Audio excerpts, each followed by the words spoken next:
మంత్రివర్గ విస్తరణ అంశంపై రాష్ట్రపతికి జగన్ ఫిర్యాదు చేయడంపై తెలుగుదేశం ఎంపీలు మండిపడ్డారు. రాజ్యాన్ని విస్తరించడం అనేది రాజు ధర్మమని, భవిష్యత్ రాజకీయాల్ని దృష్టిలో ఉంచుకుని చంద్రబాబు మంత్రిమండలి విస్తరించారని ఎంపీలు అభిప్రాయపడ్డారు.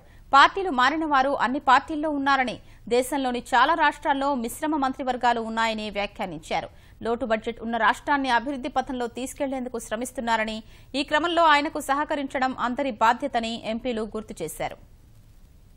వచ్చి తన కష్టాలు వచ్చినప్పుడల్లా దేవుడిని మనమంతా వెంకన్నను పోయి దర్శించుకుంటాం, శివయ్యను పోయి దర్శించుకుంటాం. ఎప్పుడు దర్శించుకోవాలి? ఇబ్బంది వచ్చినప్పుడు ఏడో సూట్ కేసులో బయటపడ్డాడు కాబట్టి వెంటనే రాష్ట్రపతి గుర్తుకొచ్చాడు, ప్రధానమంత్రి గుర్తుకొచ్చాడు, మిగతా నాయకులు గుర్తుకొచ్చాడు. ఈ జిమిక్స్ జగన్ ఇవన్నీ లాభం లేదురా నాయన. ఏదో ప్రజల్లో పోయి చూసి ఏదో ఆ కేసులు మంచి లాయర్లు పెట్టుకొని చూసుకోకుండా ఎందుకు వచ్చింది ఇది? నీకు ప్రధానమంత్రి సాయం చేయడు, నీకు రాష్ట్రపతి చేయడు.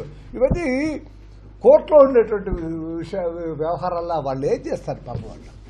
నువ్వు వస్తే నువ్వు పోతే ఒక కప్పు కాఫీ ఇచ్చి మర్యాదగా కూర్చోబాబు, ఓ ఎస్ ఎస్ వీళ్ళు దట్స్ మంచి వకీలు ఎవరు చేత్మలాని ఇంకా ఎవరయ్యా వాళ్ళని ఎవరన్నా పెట్టుకొని చూసుకుంటే మంచిది. కానీ ఈ ప్రదర్శన వల్ల దండగా ఎన్ని ఫ్లైట్లు టికెట్ అయితే మనకేం తక్కువ కాదులే, ఎన్ని ఫ్లైట్లు టికెట్ కొన్నా ఏం తక్కువ ఏం కాదు. కానీ వృధాశ్రమ ప్రయాసాన్ని నేను చెప్పను మా వాడికి. లీడర్షిప్ మీద వ్యతిరేకత పెంచుకున్న తర్వాతనే అందరూ ఆయన పార్టీలో నుంచి వెళ్ళొచ్చారే తప్ప మా మీద మేము పిలిస్తేనో లేకపోతే మేము వ్యామోహం పెడితేనో వచ్చినటువంటి వాళ్ళు కాదు.